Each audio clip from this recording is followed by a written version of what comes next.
2, 1. Hey now! Welcome back to the TMP project. This is a Surak craft, because Spock's coming. Spock's coming to the Enterprise. We don't know who's in this craft yet, but this is the model for it. Surak. There's a name right there on on the side. And the nice thing about this craft is it docked this way. And then it went into, so that's a whole docking scene where it flips around and then it links up. So I don't know how the inertial dampers are working in the ship, but it's flying in one direction, and it really just should be flying like this. So Spock is stuck here, someplace, I think, and the rest. This is just a warp shuttle. So in TMP world before, because at this time shuttlecrafts didn't have warp capability on their own. All the TOS shuttlecrafts, none of those had warp. In fact, there was an early novel, early Bantam 70s novel that went off. Maybe it was Spock Must Die. It was the first one. It was quite a little read. But a big beat that I remember vividly was, shuttles don't have warp capability. That was how it was in the old days. And so to write around that, you just had the shuttle docked to some warp engines, and there we go. This is the little ship. Because we know nothing is... Ooh, Spock's on the back of this card. So, and we get another angle of the ship. I'm guessing this is the bottom of the ship? I don't know. But anyway, there's another angle of the model. Overhead view. Well, I guess I could just read the card. Yeah. Who knew? So there we go. There is the Vulcan starship as it docks. And we know it docks. Because here it comes. The surprise guest is on his way. And we don't have a card where it's flipping around and doing stuff, but there it is. And we know, and I already revealed, spoilers, we know it's Spock. Spock's coming, Spock. Great scene. We'll get to that scene in just a little bit. We have to read the back of the card.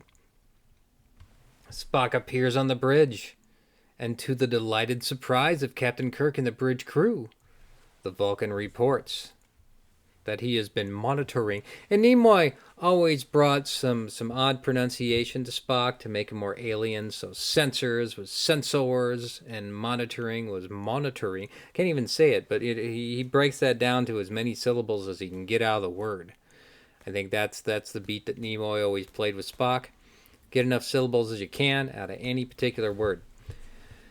So there we go, offering his services. Dr. McCoy and Chapel come in, and it's a tense scene. It's an awkward scene because you have Spock spending many years purging his emotions, but yet he finds that the call from V'ger has made it impossible. So he must come back. So a lot of what TMP is about is Spock coming to terms with his humanity once again, because even with the Kolinar, there was this kind of quest, and he didn't find what he was looking for through just logic, but he found it through his meld with V'ger, which I'm sure we'll get to as we go along. So once again, Spock's on board. Spock!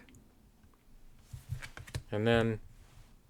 Oh no, that's later. That's the later scene. We'll get to the other side of that card. So, in the meantime, we have some Kirk Spock promo photos. This is Kirk in the full jumpsuit, the one piece. And Nimoy in the one piece, and I'm sure after this shot was taken, Nimoy said, "No, I'm not going back in the one piece. You're not getting me back in this thing." But anyway, and there's Shatner, pretty uncomfortable, I imagine, in the duo for Danger. Okay, and we have another view of Spock. It's called A Portrait of a Vulcan. And there is Nimoy. Now, I'll have to find in post what Nimoy's age was. I think he's only a week. There's only a week between Nimoy and Shatner. They're the same age. So if I remember correctly, Shatner was 46, 47, and so was Nimoy at the time. So there we go. Portrait of a Vulcan. There's Nimoy, and we're getting back to the scene on the bridge. So this is the photo card that matches with hey now, that matches with what's going on. So help me, I'm actually pleased to see you. And then And then Uhura's like, it's how we all feel, Mr. Spock. And Spock just ignores that totally. So here we go. This is the bridge right after the Spock. McCoy comes in on the elevator. And then we'll see if we have if the little briefing room scene happens right away or doesn't. But until that point, men with a mission. This is this must have been a heck of a day on the photo shoot, where we have Kirk and McCoy. We have Nimoy and Shatner just doing these odd poses. Right. So we have this pose, and then hey, you two, just look at each other, and okay, we'll do that, and we're gonna try this shot. And, all right, we'll try it like that, and we do. And so now that I brought McCoy into the mix, here are our final frontiersmen. Right? So that's what's going on there. So this is another day of the week. So this is Kirk in his Admiral outfit, which is the best of the bunch. And the ascot's not quite coming together for D. Kelly over here. But they got the serious face, except for the little Shatner smirk. You can't really wash that off. It must have been a long day here.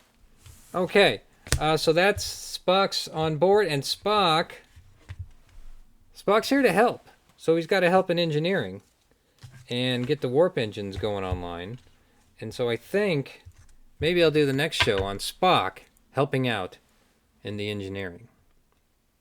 How about that?